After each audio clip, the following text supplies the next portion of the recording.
Assalamu alaikum, viewers, wherever you're watching us from. You reminded that you tune into Star FM and Star TV on your program Traffic Talk. I am your host, Kausubaji. And in the studios with me, we have Dr. Gazama, a road safety expert. Someone we have shared this platform so many times, someone of great knowledge when it comes to road safety and road usage related matters. Doctor, you're welcome to Traffic Talk. Thank you very much, Kausu. And I also want to thank all the listeners and those watching us. Thank you very much. This theme for today, or the topic for today, is disaster risk reduction. We know very well that like sometimes disaster is inevitable, but once we observe the risk reduction mechanisms, some of the fatalities of some of the road crashes, but also sometimes even the causes of the road crashes can actually be fixed. Key issues that the small research we have done indicated is speed is one of them, but also the other one is the use of mobile phones while driving, but also sometimes it's the respect for codes and conduct when it comes to the road usage, but also human behavior. Doctor, first,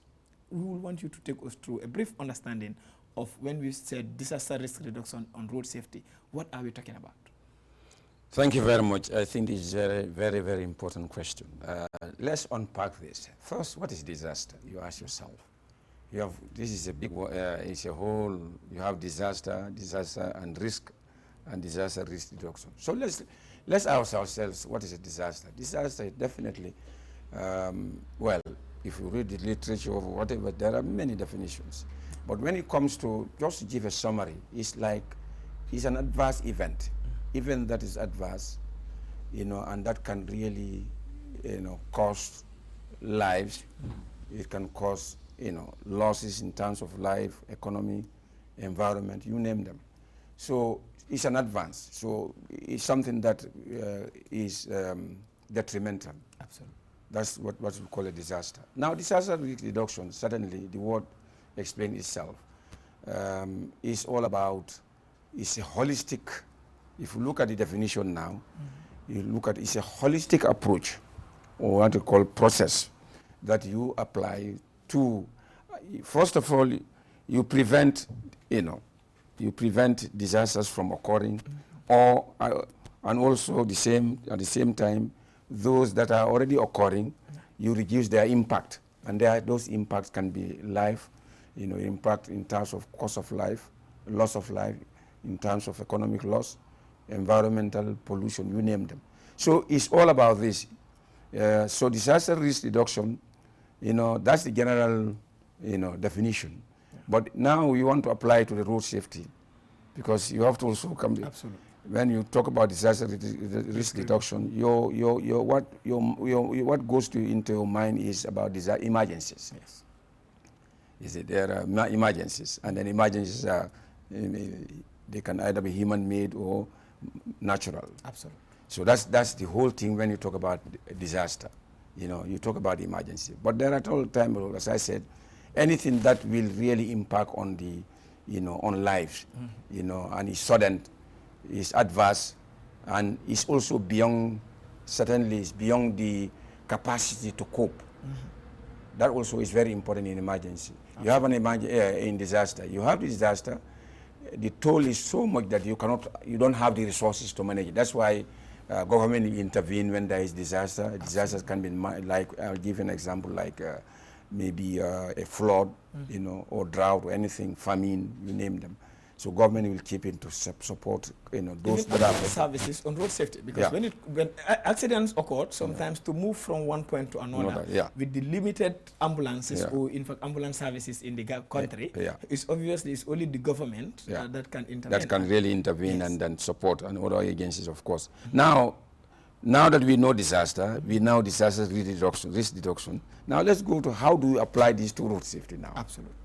So let's not think about the natural disasters, which is like the flood and whatever, earthquake, you name them.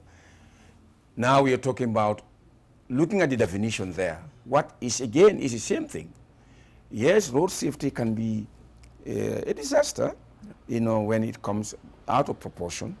and when it is, really impacting our lives and economy and of course we don't have we don't have the resources to control it, then in that context you can call it a disaster. Yeah. And here we don't look at it only in terms of death. Absolutely. Road safety is beyond death. And that's why you can also link it to this definition. Absolutely. It also involves economic losses.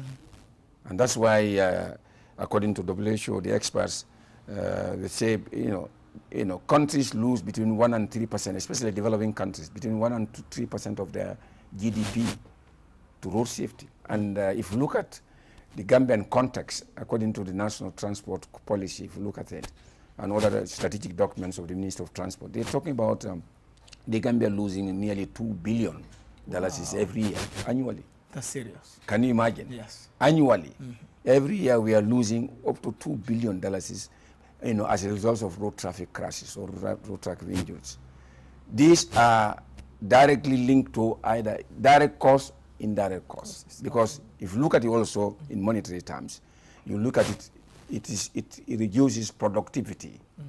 When somebody, a very able-bodied person, in his 30s, 40s, and all of a sudden has an accident, and that accident reduces him to a wheelchair. So you see the productivity is lost. Absolutely. That person is so active, walking around, all of a sudden he's just stationary somewhere in place, unless you move the person in a wheelchair. So that person's productivity reduces. Absolutely. And how many people are having this, how many disability as a result of road traffic crashes? It's many. Absolutely. So therefore, I think they competed everything, direct and indirect cost, surrounding road safety, road traffic crashes, or road traffic accidents, we call them. So the Gambia loses that amount. Can you imagine? But they also use this arithmetic in terms of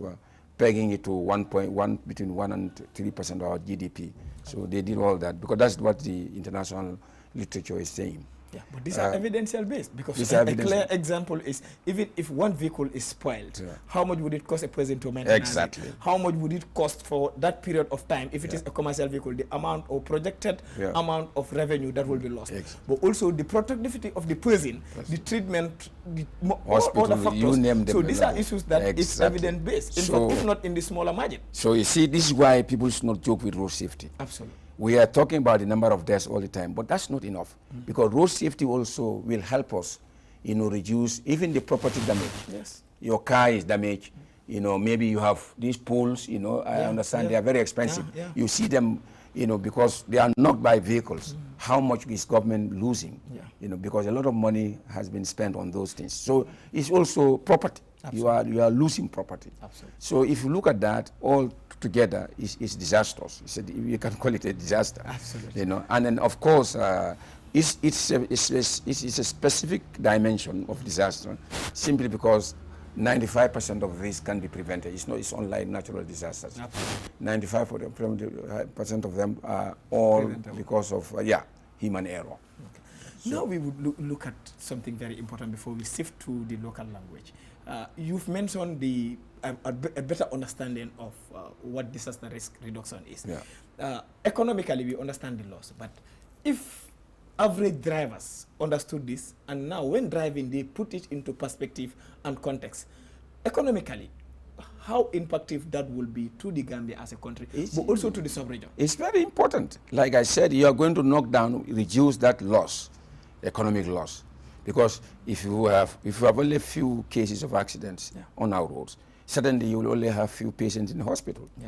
And if you have few patients in the hospital, then it means productivity will be high. Absolutely. So many people are okay, they are doing their business, so they are doing their work. So automatically, this is how you analyze it. You analyze it, you may not have sufficient evidence in terms of how much exactly is lost. Absolutely. But you know that, if you look at somebody, an able-bodied person, very active, producing, the breadwinner, for example, in a family, or is a very active person in the workplace, and is, because of him or her, a lot of income is coming into that, and all of a sudden that person dies, for example, or has a disability, then that productivity will be reduced. Absolutely. So for us, whether you are a driver or not, think about this. You are on the road, but remember, your action on the road also has detrimental effects on the economy and on the lives of people. Absolutely. And on productivity, because if you hit somebody who becomes disabled, already you know what is going to happen. So most of the time you don't think about this in council. The implications of this. Absolutely. A breadwinner, the sole breadwinner of a family of 10, yeah, all of a sudden,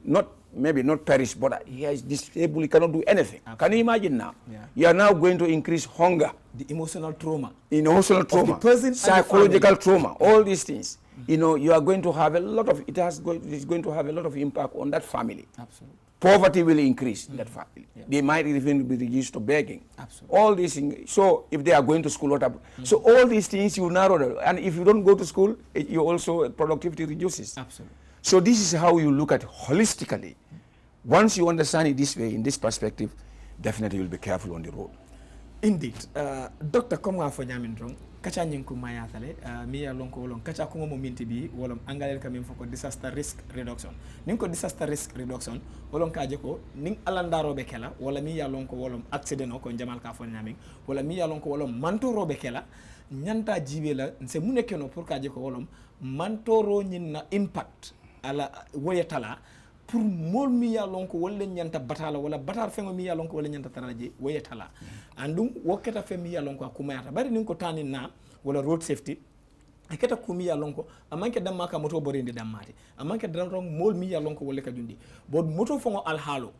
ala tembe daminto tani na fongo la al halo abe tembe daminto anu fana nanata ni mi ya lonko wolom jamal mi ya lonko wala be munafan kan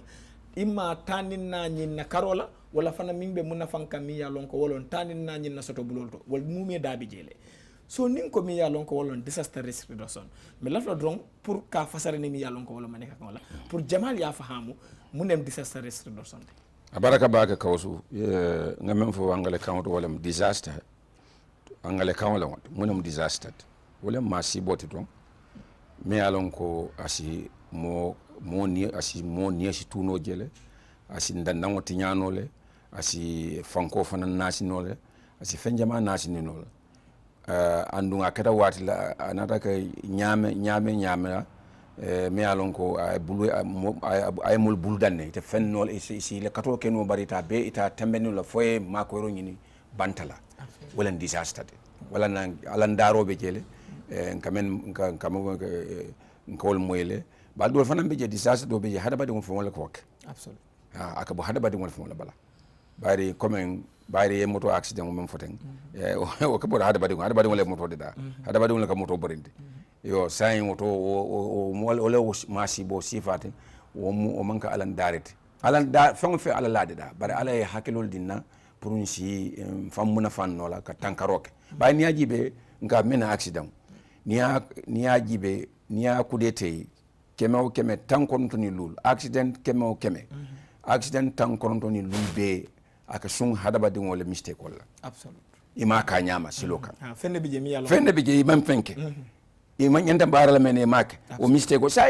sai ni mo hadaba din wala nasote oto manka mo nyana fulu ala ndaro ba ala ya hadaba din da ala tunkan ko hakilo di ala wala nan nimbe wal fatata absolutely yo be on si lokundu na manga hani julaji ba ma bulbani marajibe ba hadaba din safo he mbadu bulbani marajani be si lokundu absolutely o mune o sabu ba hakilo dinna o hakilo nyinen ni be wal fata absolutely so akumata baka ni ko disaster reduction sai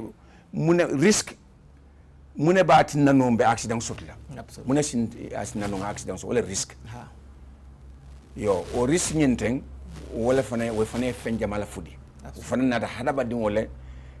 daji kolla ani hadaba din wala manya silol kam adan be molde o risk wala nani ko disaster reduction yani ni ya tenten ina na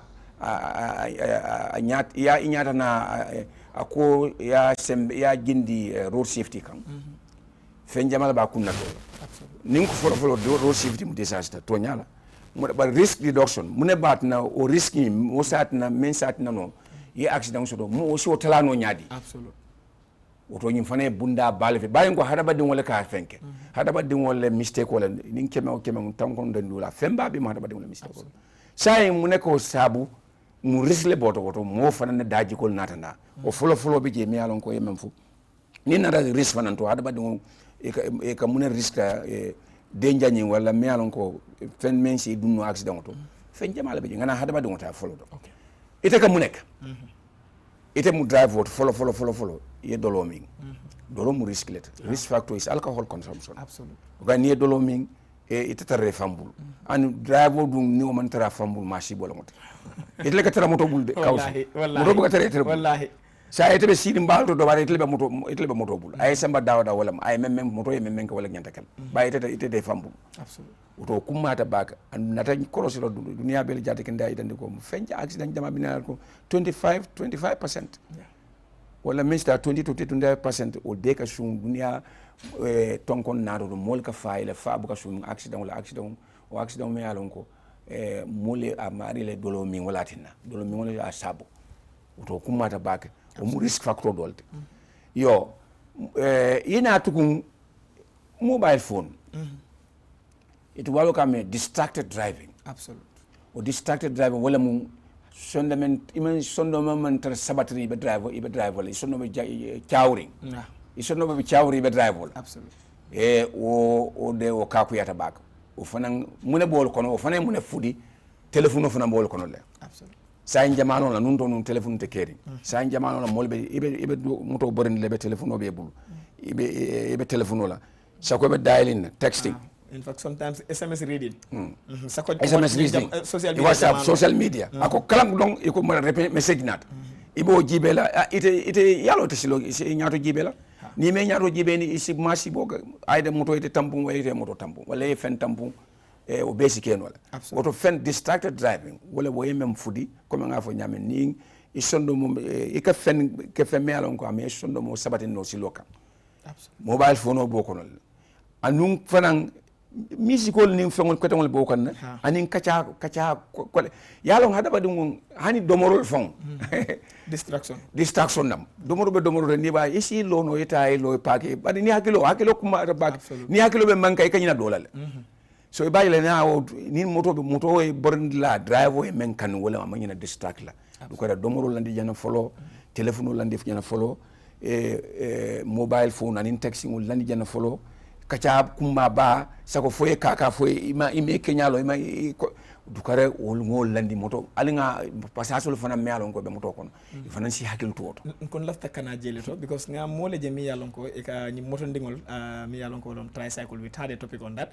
jamal ka kili chak la na situation le je mi yalon ko tata fa futata mi yalon ko wolon police olti ako abenum falingo le murundi kan so attendingo pasase le be nyosa kam falingo sita falingo mansi iko yala fan $10 so wole mankita je bari ngaro na kabringa be kontiro la nata mistake okay jani tol be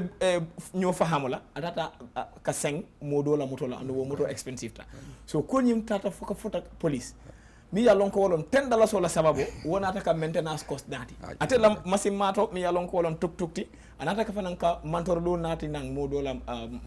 moto kapidum kaje wala nan kam be fo dañu be mu fenete mi yalon ko nga fatema kato hada badum ala inda nyame ni be hakilo ciawta dron yakilo janjenda dron ibe mashi bokel yo wala na men si hakilo janjani no ala bula ngaje hani moto ko no tumodo isi driver man abe bori bala anyabe dula de ite ko sa so ka le paso fel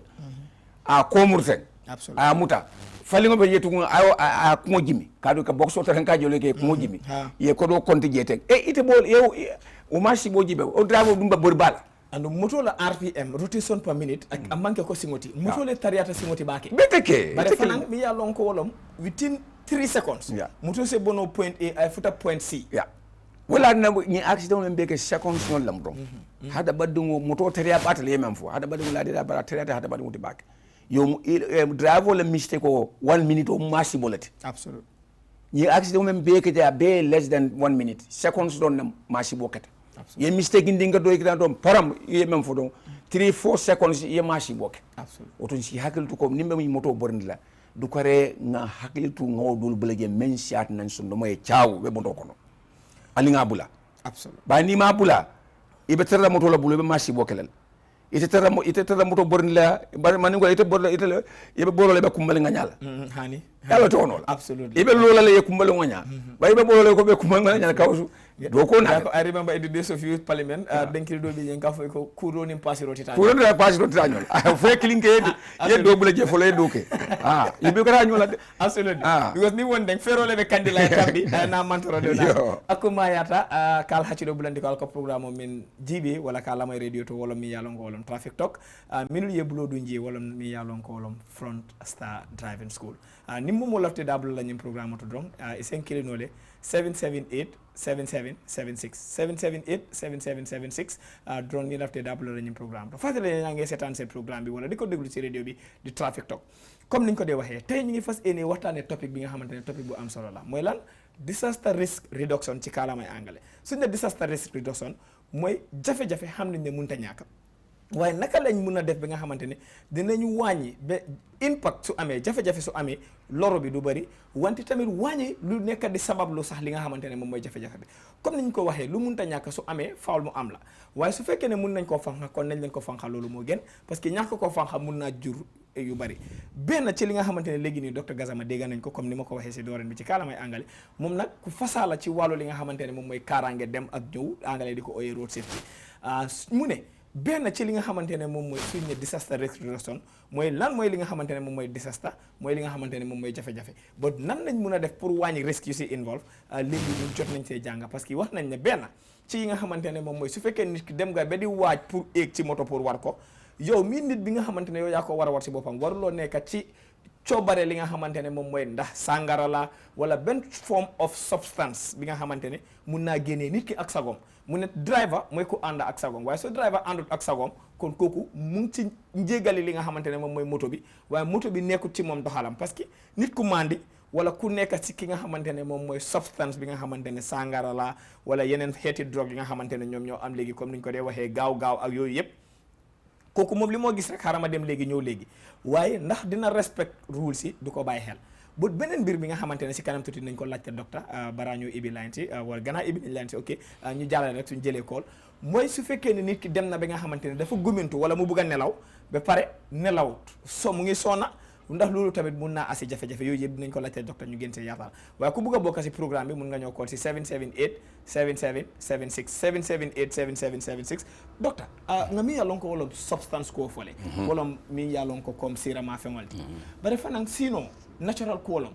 isa moy mole ko nen season bina sikan imam magalo long wala gamo long wala salo lombang ika fuko he nyinem to la season oti molbe tani na la drong ya moy ko he ntedi sitano basse science ngana 3 days tani na damma sino e momuta fo wo fanan ning kubi jele nsa fuko ada fanan be mi yalon ko wolom ka fa hamuro keje pour ka disaster nyintala abeja kumata bak mfakate fanan ning aflande nyo tubabul ka drowsy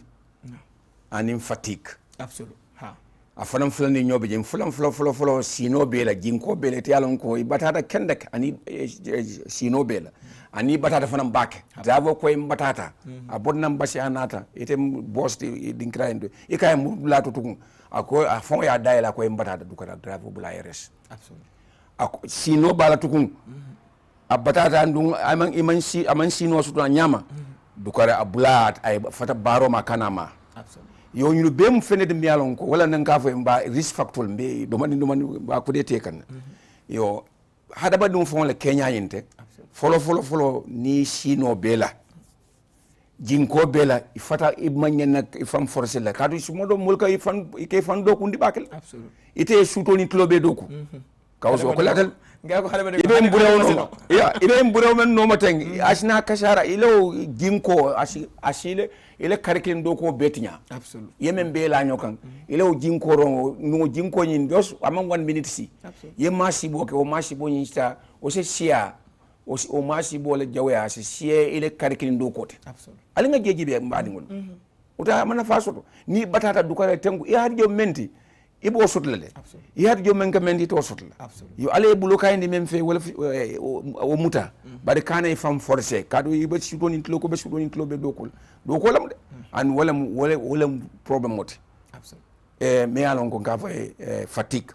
ni batata baya fa bata sama fo bata ibe siri no to fo mo do wadi ko hadama din kuolam amanka nasi manko na yo yelo be jato kon kawsu fo bata sino mo bay balola sino yo bay balola anu ni ma kala julo bukatu mol man ngo kam sino julo bukatu mol ibe jinko la o jinko ni we fenka do marché bok anu ngam fo do jinko din some seconds do be marché bokal absolutely atele marché boko comme 1 minute 2 minutes hani ni al marché bo muto la accident wal marché bo seconds don dam ite jinko do e filo to yebi silo bula ini moto do e be wala fen tampo marché bokata wolem to nyati ñun be mu risk factor si mi alon ko nsi hakiltu abe wala na nibe road safety male be risk factor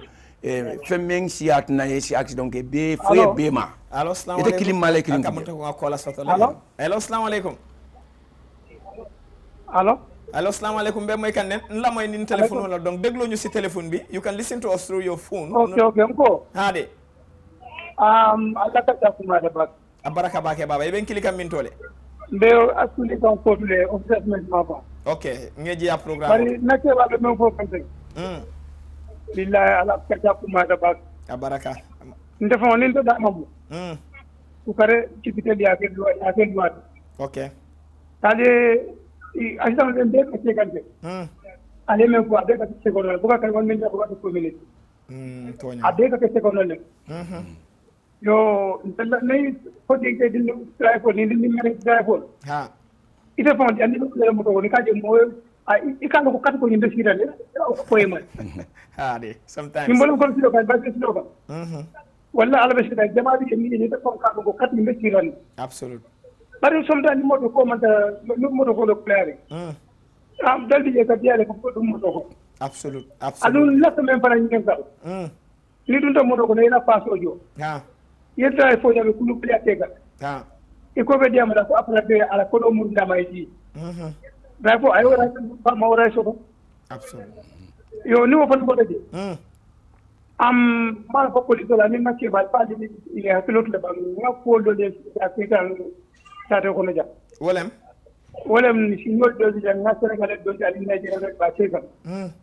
ni moto sim ba no le kam moto rek ka fu fa sina yi moto son ka tin e kam ko tint moto singo ha moto sim ba no do di yalo nde fon la ñal okay e ka dale ka ku fa sina ya je ka ni ya sin ya je kan da moto sim ku do le ni okay adra moto sim bandi mo adun janim ba se for example asilo jam fota ba ni moto yo ti ba ke moto do moto bota fa kan da biga dal ko moto sim bandi yo le ya ku tayande my friend moto sim dama ka tay jam ngamda ta bo ka ko ni ñing ko mayata inshallah aja hakilo ko baka be docteur ñinin kala e ka foko ru ndefa le nyala mo do ka je ko me alun ko abandele de bari ka chen e ka kuli ya ti isa 5 ten ni ya ni aje kam da mo do sin kudo le jamala mi sero be ta sin mo do sin kudo sai ka ta ko lista okay ni o fix mo do le ni pa ni mo do so kan da do ngado lodu ni ala mete ma si ando la dungu mon ko mo adama dum men kata mo ko na yo kuma ta ba absolutely ala baraka ba baraka bake docteur ntol lenga wo moy nyola ay min fo kuma yata ko mi yalon ko lom muto singo ni mi yalon ko akotota ya ku ya sinko tenke angale kam fo ko regrouping bari anka jere ko singon ning anyanta mi yalon ko wolom sinnale pour grip ni yesotoje bari ni wo banta ni ya sinko tenke singon ni na tikneso wala kanatala fo wose keno mi yalon ko wala mantoro do wulu mantoro ba fan ay même fo nyini karo ko mari ala hada badum ko jata nyimbe ko do dron police wol e fang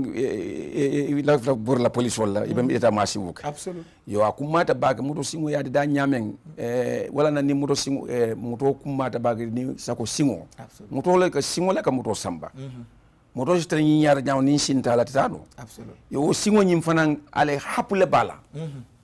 ni yaji yadida e hapule bala nyanta ala kuliya yalo moto singo fonyo da malba ko absolute hade dol beje fonyo man tare ko no yes bari jama be fonyo to le jama be je fonyo le ka tara ko hapule bala o fana siyaje singo trade a boro juluma amman ni comme imanya na tara ni aka ni moto singo ka comme mahaba dun kuwa ni abe nungu tiyo manya ibuka nungu wallahi ate man tara nungu ye ko nungu andi absolutely ate man ni tara onya o tiyo membe je wala fanan ka makoy ye mem fotam pour ni lefto break la asi break ko nyin asi fenkeno asi birego keno anyama ani friction ani yalo moto singo fana be laring aka abu manola kan alo bonda ka kuruntu nyameng o friction yi kay mem foten o le ka kando sabo aka kando aka kandila kandek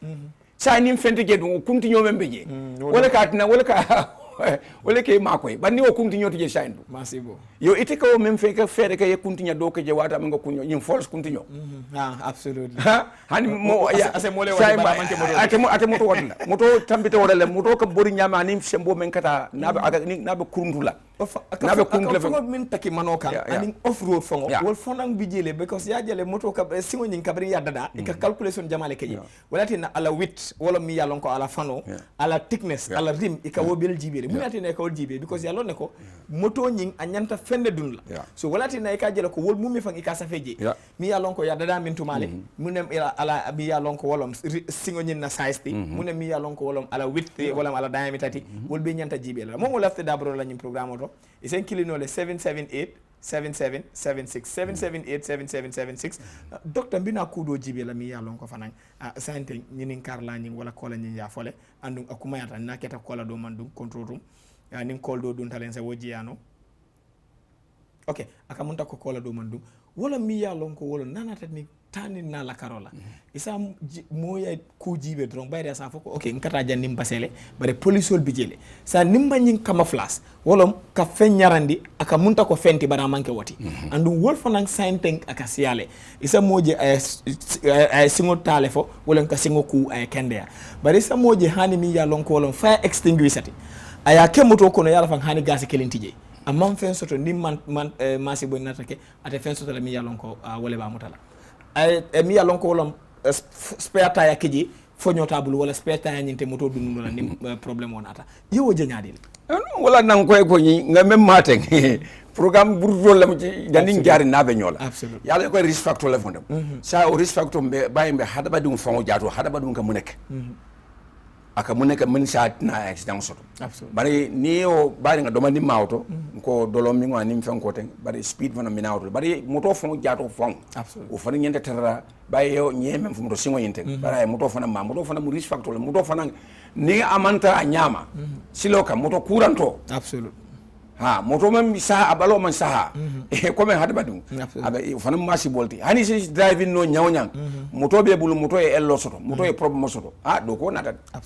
yo yebem fo de folo tankaro bayembe tankarol moto nyin spare wheel mo be yalna munana akumata bak fankandam kurto mo ne ka fara ni tebe moto borin la spare wheel te bulu ite si pano dawda ite si la ye ya wulo kono ni sako ni kata dula jongo bore isalo si la wula kono la si pare o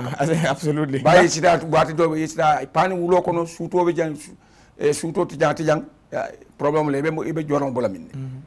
ibe moto singo bola min wota kumata ba ani e même fanam fu de force aid fire extinguisher ay fumata bag wala men ka dimba fa nga moto dul jëm ci lokay ka mala foye bam pak absolute ba nan tan fire extinguisher le be bulnu men ka dimba fa tenu ici o fano le jama dimba ka start ni domandin do ayna war yo anu o fana nabe men bulu ya kata ya no ka fo do ya nyarani le moto bo nga modul fana ni nga dole je nga nyinin ka aba moto ka yusi nyaade ko nganya ko ni nte malo ni ka nyame police le ndo ngasang so amuda jubur limango jubur lango abe le moto ko no nyam absolute oto o fana na fata la ko ta bayte malo ka yusi nyame oto ni ya sam fanan ta e fan sula yeta moye ni nda e karandia inyanta yusi la nyame da mata bata absolute right tout monde wa taraje ma dimbaye bo marché boyke e malo ba ka la nyame ota kumata bak absolute yo nyim fanan quand même fanan fo safety le karola yalo nga programme nga fujel no wala mu ite fon jaato ici fan kanta visibility code absolute fo fenne den yala mialon ko police kay mendunten ici fan kanta la kadu le moto na panta suto di boko suo se kunole masi lokan moto e pan ici mune keno ici o den do nyen dunole pour reflecto e fan tanka absolute and of course other triangle fenko de konni o fanan kumata back triangular coding last program on nanta ko wojibe even the proximity mol kalan dynamic aka munta ko wole kase aka mo jele mi yalon ko within 3 meters modul kanati le fomi yalon ko wolo moto nyinna bandula yalon dije andum the objective wolon kam mol yitandi ko nyinde kana an wo fango is mi yalon ko sekeno mi yalon ko wolon disaster risk reduction parce que ni wo jita juna mi yalon ko ron talaro sekeno le jandi mantaro nyimbe kala because the objective is ning mantoro te baylano ay tala bare nin sa nonu fe mi yalon ko wala nyanta mantoro wulula nga wol tala pour wol ya tala ni wo tala ta mantoro mansia mol la tanin nabe ko to nyalam o kumata baake mem fote o triangle fenko de kon nyin mi yalon ko nim ishi wo inyante fankan la flalla ye do ka moto nyaato ye do ka tubab du Europe nyolo wala standard wala men kala wala nyanta kala duarim ba 45 meters yes wala luwa wala feng bad na janga mena 25 meters anyanta osila janni nyaato ni koma moto nyaato nyanta kala jele nyanta kala moto ko nyin kama nim drive ya je wato ina 25 meters saja si pare ko asa lonko fenne be silokan me alonko nsi hakildu moto la panta silokan wala problem be silokan wayatra aje juuna baye men fodo metre nal metre saba wallahi na fata wala reaction te kala no reaction te keno comme on quand même fodo drive le 1 minute 1 minute de chaande drive isi masi mo men ka asem wat alors so atamen ka 1 minute 2 minutes 3 minutes kute ala diga ngo nam baba ngani nen kala do le bar ngam la nyina falde wolem ko nyin dindi drive nyin dindi drive kulu bale ba do di men ya ko nyin ko to nya fune ita fo de be espace ko kulu de maye kin okay on the age ko wadum ko ta ta ba fam kana ko ta fam kana banda ma so jiran kay ko nimbe jire be murul le ci ka dam okay inshallah banda fam jere mo jamale jindi ta fam nyaay le okay I mem foden to nyala it's an important point wokuma ya foden wallahi mem fo kulo wala na ko kulo kumata baka kulo silokan sako silokan sako be moto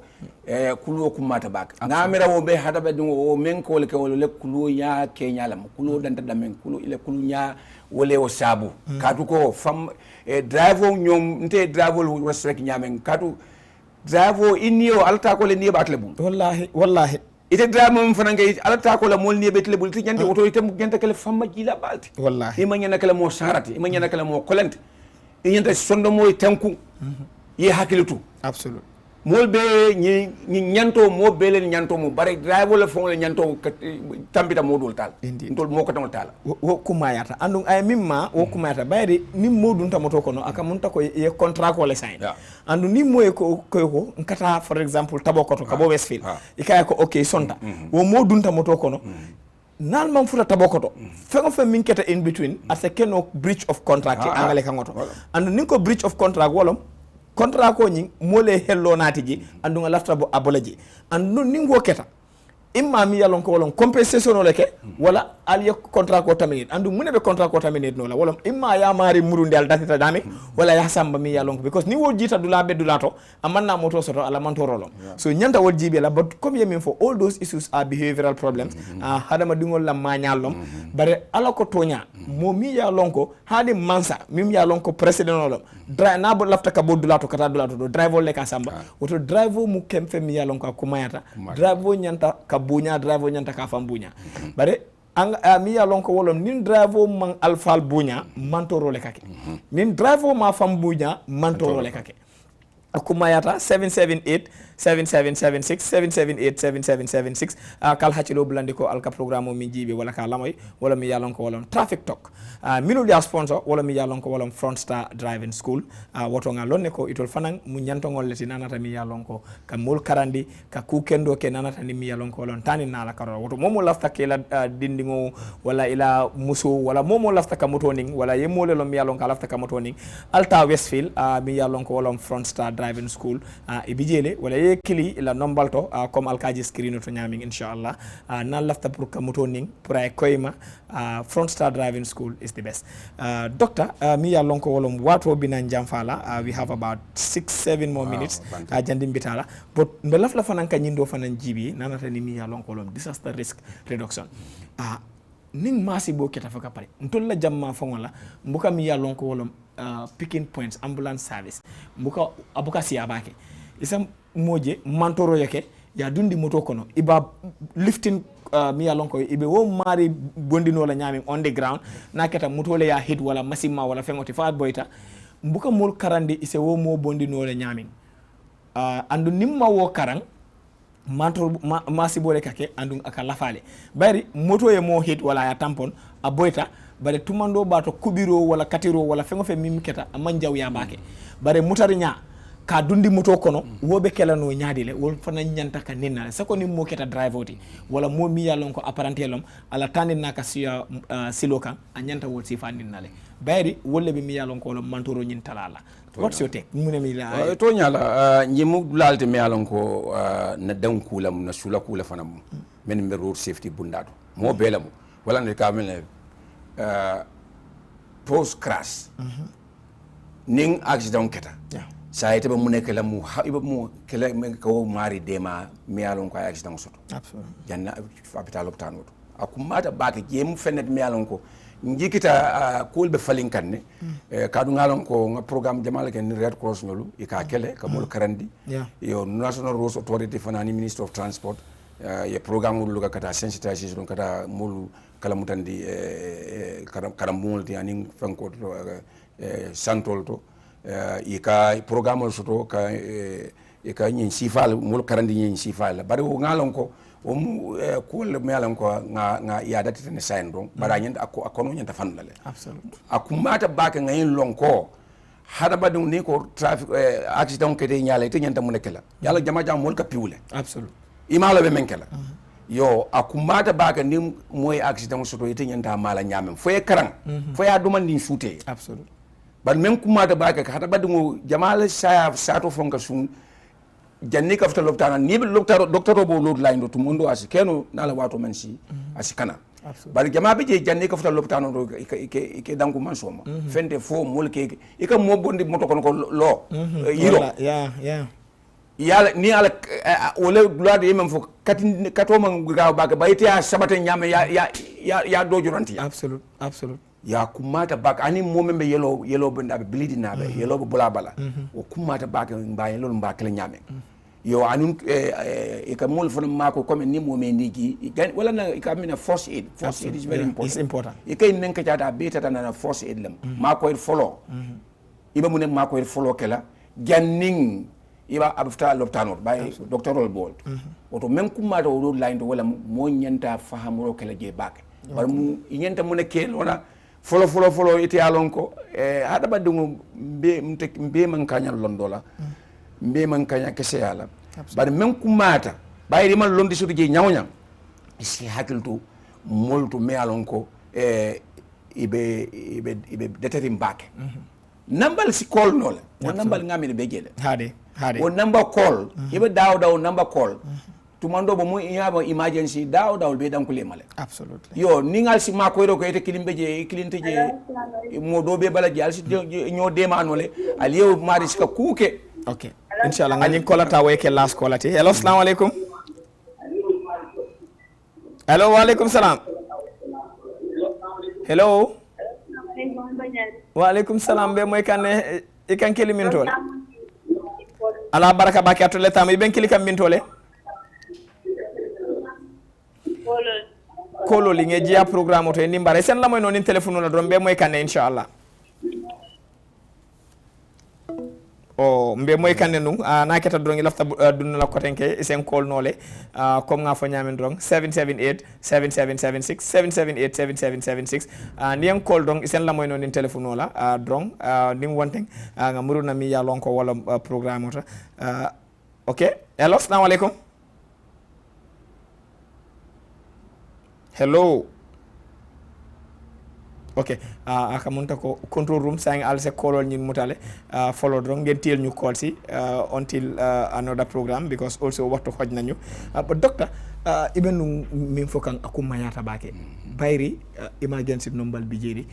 c'est mol call no le ambulance service ol be dolal tole and wol ase kumaya mol yewol kilinole but janning comme ya fo nyamen drong ambulance nyim fango bina molle bije mi yalon ko e nyanta fahamu rokela mi yalon ko wolon janding wol se kenu futano there are key factors in nyanta melukela finally janding mi yalon ko wolon kuma la bangolti wala mo akuma da bak kadu ko ben ni te fana nya sedeata accident ba ye moje mi yalon ko amari le ni jiyo yalon ni jiyo be jele amari le ni jiyo kadu ni jiyo kuma da bak ni mo fula baramata do membu ka ni jiya ni do memba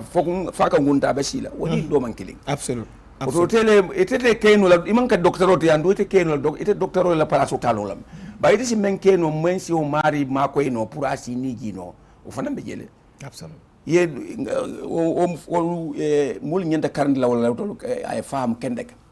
okay nka jele mol ke kamen ke ye no bula ye ya no subu nyin kama pour matano ya siso de tamani nyabu domani o sifa moy bari kana fenke mialon ko ile londo mo futaje absolute men kumata wala mu demaro nyini kataba kay kolke men na do men ya karang ile do ko la mu na futata mo tumo inshallah alaba de malala men kumata si wolon je dal kana fen fananke mialon ko men na men kala you will announce the emergency numbers mi yalon ko wolom naketa police kundalom 117 naketa police kundalom 117 wala mi yalon ko wolom emergency number naketa mi yalon ko wolom ambulance and medical services wala medical emergency wala mi yalon ko 116 wala mi yalon ko wolom medical emergency naketa mi yalon ko wolom fire and rescue service wolom dimbal la karola wol fanan ika makoy rokele even naketa accident no lekata kamol makoy pour que bondi du lalto wala mi yalon ko 118 wala fire and rescue service medical and emergency wala accident and emergency mi yalon ko wala lopitano la karola wala 1160 nata ni mi yalon ko wala police kunda wala 1180 finally abada kumata baga ya wala na ko respect wasi ab disaster ye mem mate nga sem warta ba ya ngalo ko bakele mba kudela le tout episodes on that bari fenjamale beje bari janni accident be kala ibe mun risk bejel ni accident kala risk bejel dawda risk ko be do belto nsi men fo badi wala mu sako nyi ngay mem mate nga kuma ni mu accident kete nyala ni nambal call ha ikane fandum fento me alon ko ma long amon koyma niya kanang first aid isi demaro kenola inyantam do baro kele nyamen ba yin programme mo mebe to iten no la jele ya bare men kumata do nyi nambal kumata bak na kede nyala kana piu e si men keno mo fanan ka bondi na be de muto kono bondi nya ya do mani no mani rong ya findini ya landi ha ya ale demaro nyi lii la ñu waxtu may si seen programme bi